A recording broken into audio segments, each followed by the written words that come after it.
Hey guys, today I'm going to be reading a passage from the book Their Eyes Are Watching God, written by Zora Neale Hurston. It was written and published in the 1930s and 1940s by an African American woman, and it's a big deal because this was a time when African American men and women, especially women, weren't really recognized. It's a book about feminism, or it's considered a feminist novel, but not because Zora Neale Hurston stresses the similarities or equalness of men and women, but she actually draws out the differences and puts an emphasis on that, as well as telling the story of Janie, a woman who not only finds herself throughout this novel, but also becomes more independent as a woman.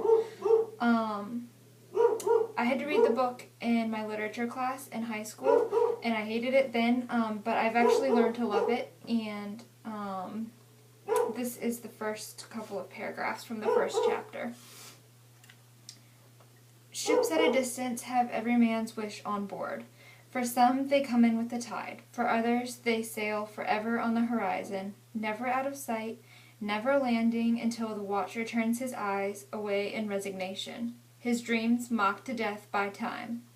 That is the life of men. Now women forget all of these things they don't want to remember, and remember everything that they don't want to forget. The dream is the truth, then they act and do things accordingly.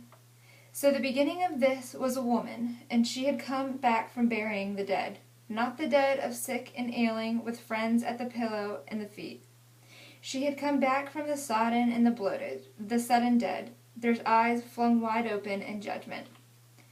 The people all saw her come because it was sundown. The sun was gone, but he had left his footprints in the sky. It was the time for sitting on porches beside the road. It was the time to hear things and to talk. These sitters had been tongueless, earless, eyeless conveniences all day long. Mules and other brutes had occupied their skins, but now the sun and the boss man were gone, so the skins felt powerful and human. They became lords of sounds and lesser things. They passed nations through their mouths. They sat in judgment. Seeing the woman as she was made, then remembered the envy they had stored up from other times.